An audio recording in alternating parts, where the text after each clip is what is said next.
Assalamualaikum warahmatullahi wabarakatuh. Kembali lagi dengan saya Arif di channel MMS Consulting, channel yang membahas tentang seputar perpajakan, aplikasi akuntansi, dan juga tutorial Excel.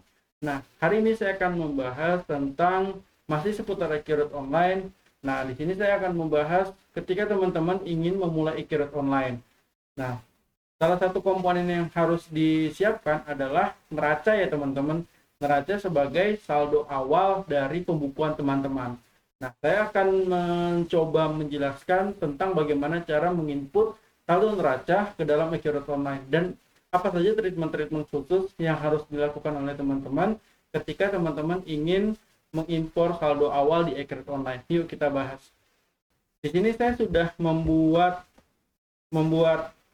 simulasi neraca. Di sini adalah saldo-saldo yang ada di neraca per tanggal 31 Desember 2022. Nah, sehingga dia akan menjadi saldo awal di tahun 2023. Nah, di sini teman-teman bisa lihat, di sini ada akun apa saja, teman-teman bisa lihat. Nah, kenapa ada akun-akun yang saya beri warna kuning ya teman-teman? Nah, karena harus ada treatment khusus ketika akun yang saya kuningin itu untuk mengimpor saldo awalnya itu. Kenapa ada treatment khusus? Karena akun-akun tersebut membutuhkan rincian teman-teman. Contoh seperti misalnya kalau yang saya kuningin ini adalah piutang usaha. Piutang usaha di sini menunjukkan saldonya itu sebesar 700 juta. Nah, 700 juta ini kan harus dijelaskan ya teman-teman. 700 juta ini terdiri dari customer A, customer B, customer C misalnya. Dan dia masing-masing dari customer A, B, dan C itu piutangnya itu berapa. Sehingga totalnya itu kalau dijumlahkan itu sebesar 700 juta. Nah, ada juga akun persediaan barang dagang, yaitu di sini menunjukkan itu 300 juta. Nah, di sini angka 300 juta ini kan persediaan barang dagang itu ada banyak ya. Misalnya ada barang A, barang B, barang C. Dan kalau di total itu masing-masing adalah 300 juta. Ada nanti kalau teman-teman nanti saya buatkan video untuk bagaimana sih cara membuat Excel untuk impor persediaan barang dagang. Nah, di situ harus ada kuantitinya teman-teman. Kuantiti, harga satuan, baru total harga. Nah, di situ yang akan menunjukkan rincian dari persediaan barang dagang 300 juta ini terdiri dari barang apa saja, kuantitinya berapa, dan harga satuannya berapa. Nah, oke. Nanti ini filenya akan saya taruh di deskripsi juga teman-teman. Jadi teman-teman bisa sambil download dan bisa sambil pelajarin. Nah, setidaknya di sini ada beberapa akun yang dia membutuhkan treatment khusus ya teman-teman. Nah, di sini kalau kita lihat di sini pertama ada impor pelanggan.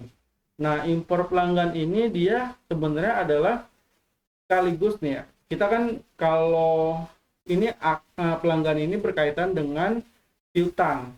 Nah, artinya ketika teman-teman ini mengimpor pelanggan, daftar pelanggan itu sekaligus mengimpor saldo piutang awal tahunnya itu berapa di setiap pelanggan itu. Nah, jadi piutang usaha itu sekaligus itu diimpor itu sekaligus sama informasi pelanggannya teman-teman. Jadi akun yang pertama yang harus teman-teman perhatikan dalam treatment khususnya itu adalah piutang usaha, yaitu pelanggan. Nah, yang kedua itu adalah hutang dagang. Nah, hutang dagang ini kan berkaitan dengan pemasok. Nah, pemasok ini atau kata sebutan lainnya itu adalah supplier, di mana kita melakukan pembelian barang ke pemasok sehingga kita muncul yang namanya hutang dagang ya teman-teman. Nah, sama seperti impor pelanggan, ketika teman-teman mengimpor pelanggan dan informasi saldo piutang saldo awalnya itu sama seperti teman-teman mengimpor pemasok. Kalau pelanggan itu adalah piutang, maka pemasok itu adalah hutang dagang ya teman-teman. Jadi teman-teman mengimpor pemasok sekaligus mengimpor hutang dagang untuk saldo awalnya. Oke, jadi ada dua akun ya. Itu yang pertama itu adalah piutang usaha dan yang kedua itu adalah hutang usaha. Nah, selanjutnya apa yang harus disiapkan juga yaitu akun persediaan. seperti yang tadi saya sudah jelaskan bahwa akun persediaan ini membutuhkan rincian. Yang tadi saya bilang, dia membutuhkan rincian barangnya apa, kuantitinya berapa, harganya berapa, dan sehingga kalau di total itu sesuai dengan neraca gitu ya teman-teman. Nah selanjutnya, tadi kita sudah punya 3 akun yang harus kita perhatikan. Yang keempat itu adalah impor fixed asset. Nah, fixed asset juga sama. Ketika teman-teman misalnya nih, teman-teman memiliki kalau di sini kita lihat saldo akun kendaraan itu 200 juta. Nah, 200 juta ini kan harus teman-teman jelaskan ya. 200 juta ini terdiri dari kendaraan apa saja. Misalnya teman-teman punya mobil Avanza dan mobil Xenia. Nah, masing-masing 100 juta. Artinya di rincian nanti di fixed asset itu teman-teman memiliki 2 kendaraan dan juga peralatan pabrik, misalnya di sini 250 juta. Ketika teman-teman men-state peralatan pabrik 250 juta, otomatis teman-teman harus memiliki rinciannya. Peralatan pabriknya itu apa saja dan harga perolehan dari setiap peralatan pabrik itu berapa, sehingga kalau di total itu 250 juta. Oke. Itu sudah 4 ya, 4 akun yang membutuhkan treatment khusus ketika kita ingin melakukan impor saldo awal. Nah, yang terakhir itu teman-teman ada treatment khususnya itu uang muka. Nah, di sini itu baik uang muka pembelian ataupun uang muka penjualan. Kalau kita lihat di sini uang muka penjualan itu tidak bisa diimpor ya, tidak bisa diimpor, harus secara manual. Kalau dia curhat, sepengalaman saya itu masih manual dan dia tidak bisa dimasukkan ke modul impor ini ya, modul impor saldo awal. Kalau kita buka,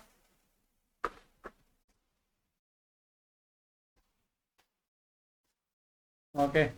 Nah, di sini kalau di sini itu padahal sudah saya isi ketika itu.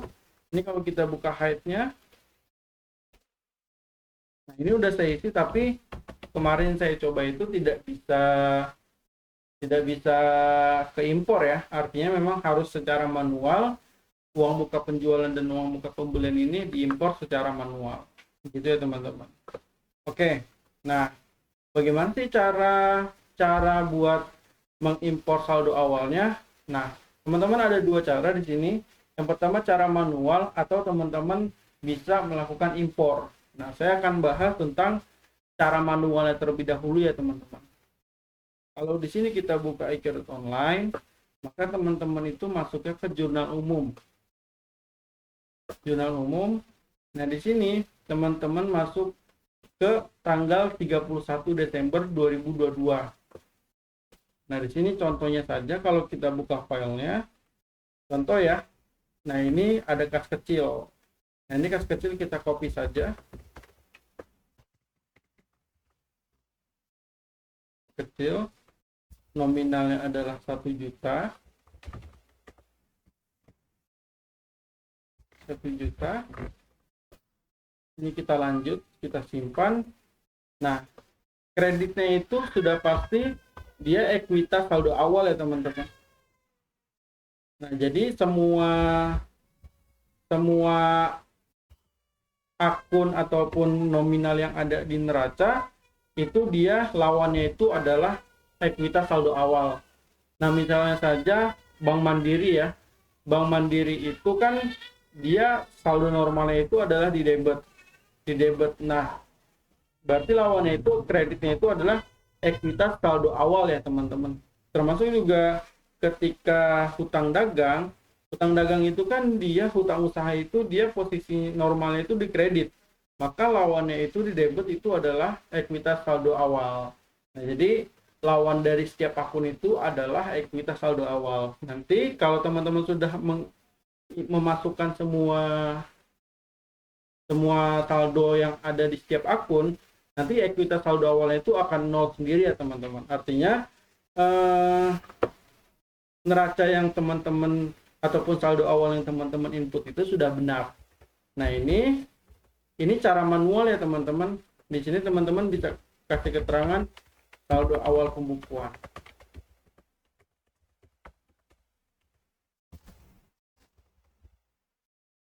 Oke. Nah, di sini ya teman-teman. Ini nanti kalau kita lihat di neracanya, dia akan muncul kas kecil pada ekuitas saldo awal. Nah, ini kalau cara manual seperti ini ya teman-teman. Tapi saya tidak akan memakai cara ini. Tapi teman-teman bisa menggunakan cara yang kedua, yaitu cara impor. Nah, teman-teman itu masuk pertama ke buku besar, akun perkiraan. Selanjutnya teman-teman tinggal klik impor data. Impor dari Excel. Nah, teman-teman kalau memang belum mendapatkan ataupun tidak ada contoh file Excel, teman-teman bisa download dulu contoh file.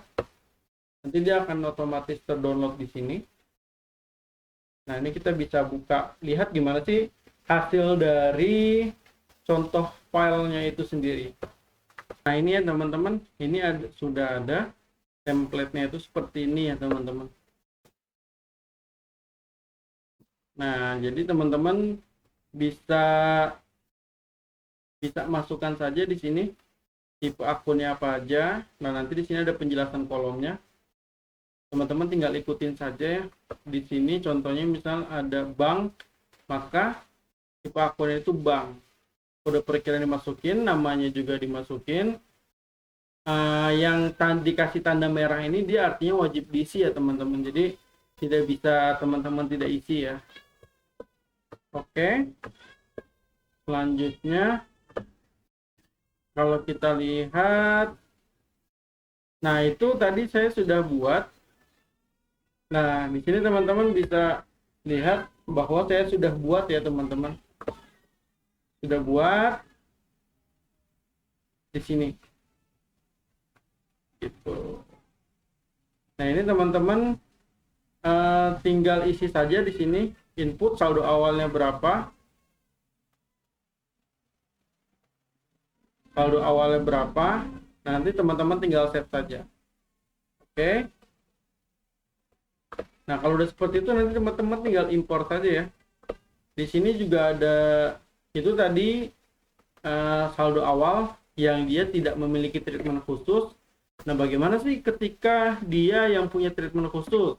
Misal kalau kita lihat tadi dari piutang dagang. Teman-teman masuk ke penjualan, terus pelanggan. Nah, di sini teman-teman bisa impor juga, impor data dan contoh file. Nah, nanti teman-teman tinggal lihat saja file yang sudah di-download.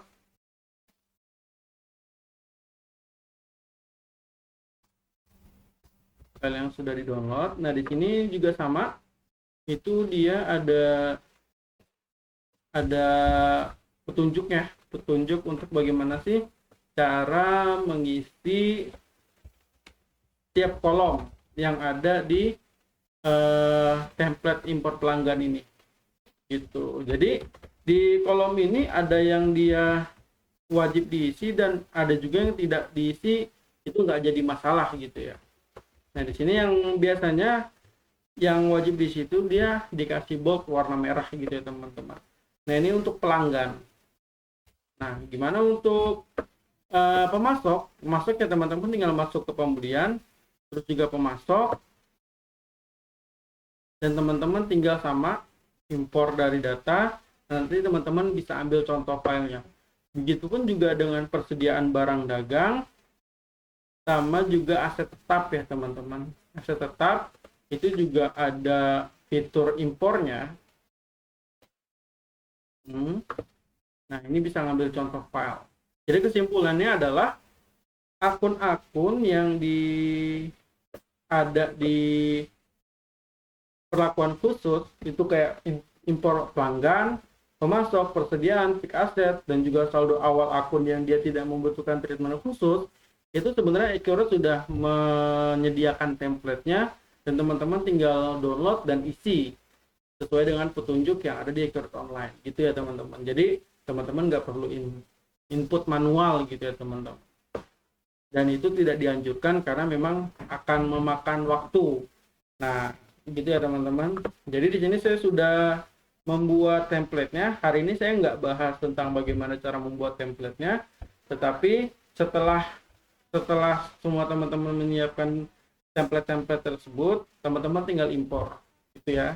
Nanti saya akan buatkan video cara membuat template contoh saja untuk teman-teman gambaran gimana sih cara membuat template pelanggan, pemasok, persediaan, fixed asset, dan juga impor saldo awal akun. Oke, nah sekarang kita mulai impor satu-satu ya teman-teman. Pertama, teman-teman mengimpor saldo awal akun yang dia tidak membutuhkan treatment khusus ya untuk mengimpor saldo awal akunnya itu sendiri. Teman-teman masuk ke buku besar, akun perkiraan.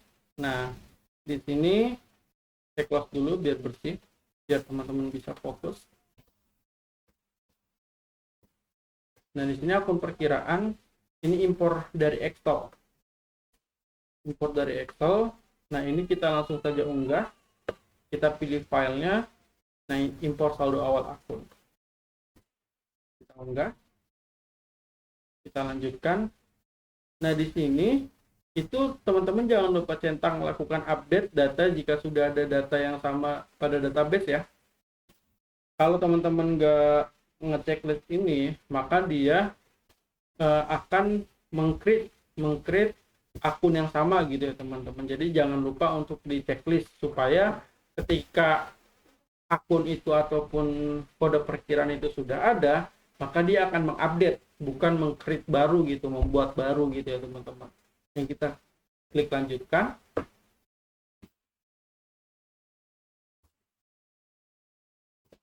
Kita tunggu.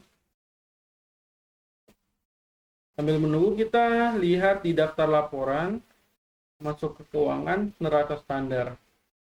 Nah, ini kita lihat di pertanggal 31 Desember 2022 ya. Nah, ini akun-akun yang tidak membutuhkan treatment khusus ini sudah berhasil kita impor.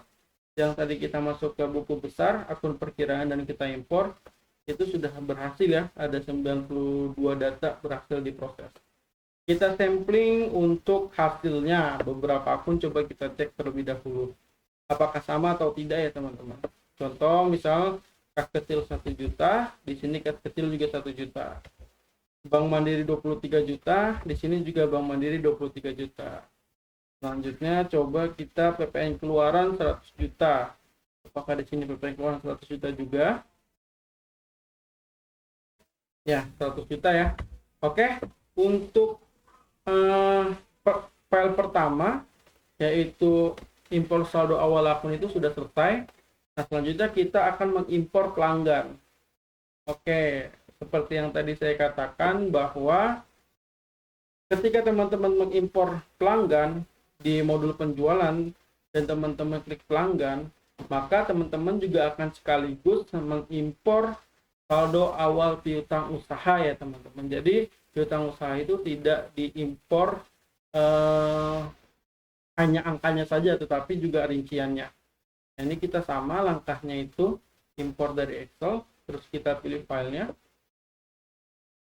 kita pilih impor pelanggan, kita unggah, lanjutkan, lakukan update, dan klik lanjutkan lagi. Oke, tutup. Nah, di sini pelanggannya sudah ada.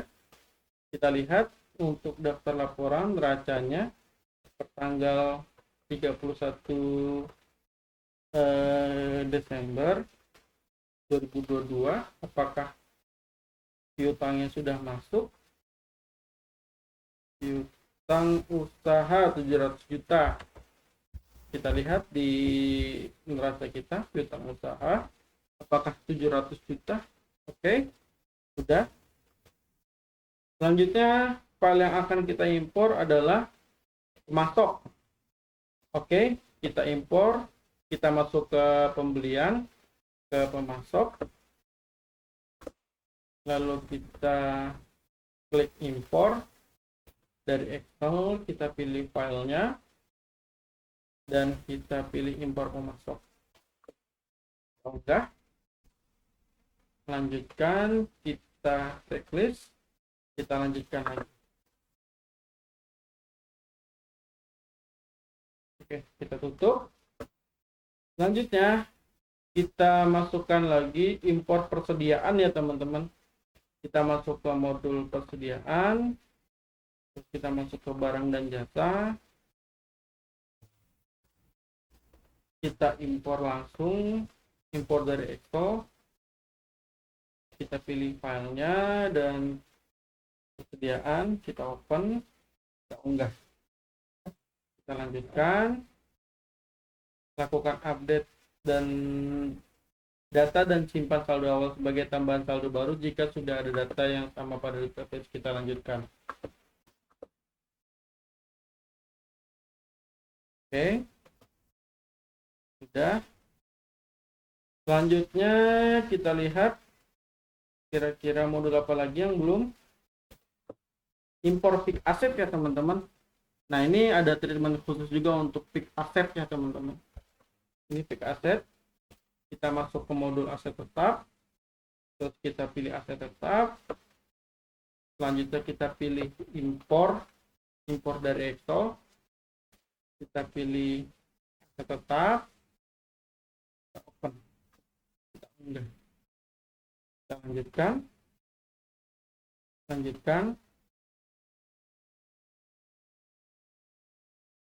kita tutup.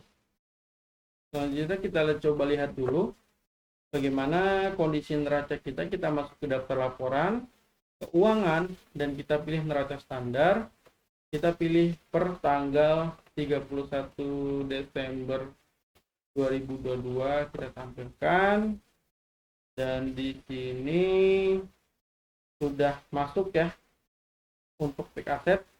Nah, ini baru fixed asset saja yang masuk.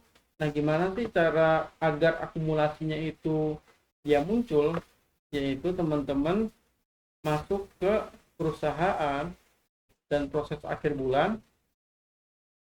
Nah, teman-teman pilih Desember dan pilih tahun 2022. Ini kita klik simpan.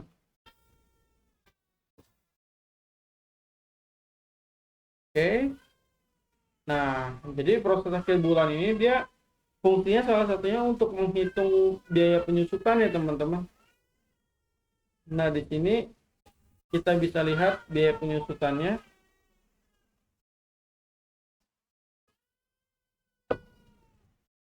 Nah, dia udah otomatis ya meng-create jurnal biaya penyusutan. Jadi, jurnal biaya penyusutan ini tidak di jurnal secara manual, tetapi melalui proses akhir bulan ya teman-teman. Nah, oke, kita lihat di sini ekuitas saldo awalnya itu masih ada 10 juta. Kenapa? Karena uang muka pembelian dan uang muka penjualan itu belum kita input. Nah, bagaimana cara inputnya? Yuk kita praktekkan. Di sini kita lihat uang muka pembelian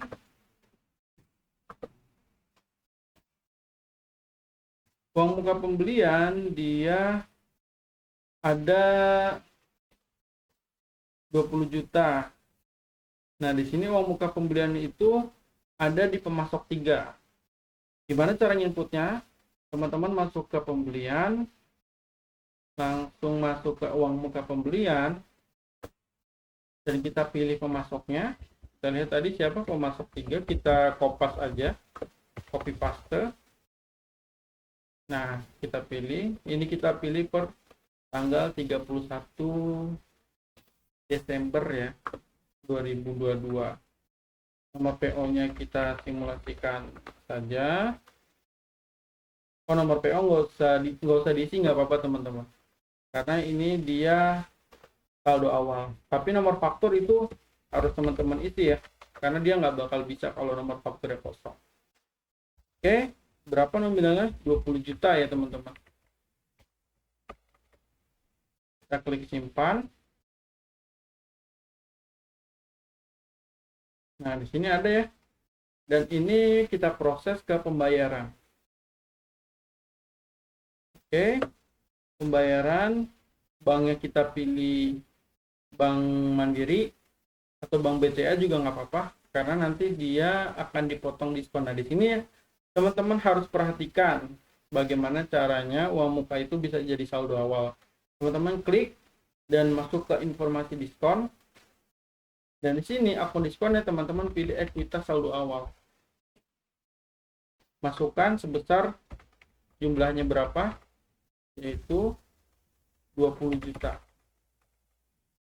Kita tambah, kita lanjut, dan kini tanggal bayarnya kita ganti per tanggal 31 Desember.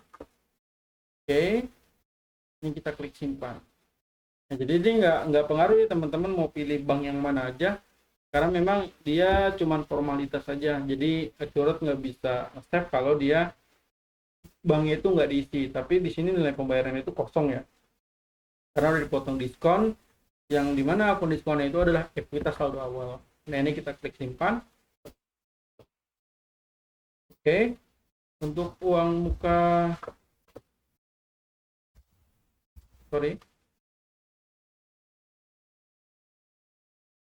untuk uang muka pembelian itu sudah ya teman-teman. Nah, sekarang kita masuk ke uang muka penjualan.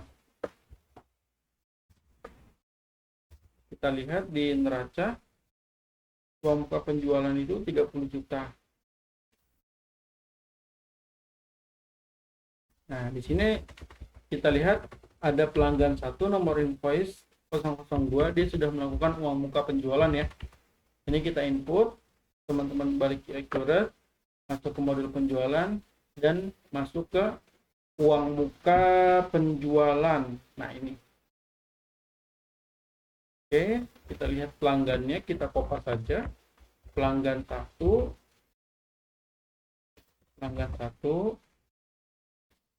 per tanggal 31 Desember ya. Nomor SO-nya kita kosongin, nggak apa-apa. Ini kita nominalnya itu adalah 30 juta ya teman-teman. Kita input, kita proses pembayaran. Oke, ini juga sama teman-teman.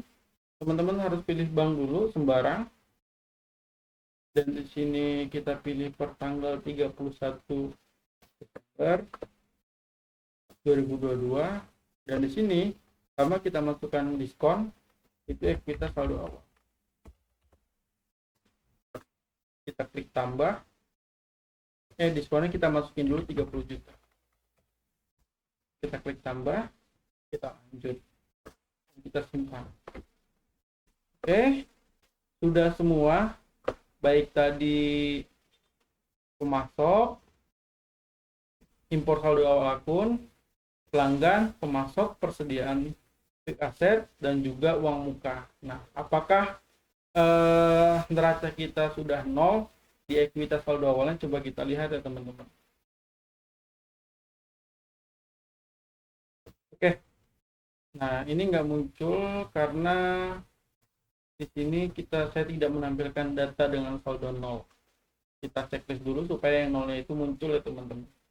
Nah, ini ekuitas saldo awal sudah nol ya teman-teman.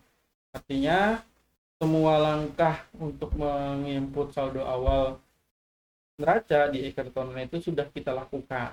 Itu ya teman-teman. Oke, mungkin itu saja dari saya. Kalau teman-teman ada yang punya pertanyaan dan ingin bertanya, silakan komen di bawah, dan insya Allah saya nanti akan jawab ketika teman-teman memiliki pertanyaan gitu ya teman-teman. Dan juga teman-teman di tempat perusahaan yang mungkin masih menggunakan Excel ataupun manual, membuat SO, PO, dan lain sebagainya, di Accurate Online itu bisa membuat SO, PO, dan sistem akuntansi yang lain yang dia sudah secara otomatis bisa dilakukan di Accurate Online ya teman-teman. Nah, kalau teman-teman butuh untuk mengaplikasikan Accurate Online di perusahaan teman-teman, itu teman-teman bisa hubungi saya ya teman-teman. Oke, sebelumnya saya mengucapkan maaf kalau ada salah kata. Jangan lupa like, comment, dan subscribe. supaya saya lebih semangat lagi membuat kontennya ya teman-teman. Saya undur diri. Wassalamualaikum warahmatullahi wabarakatuh. Terima kasih teman-teman.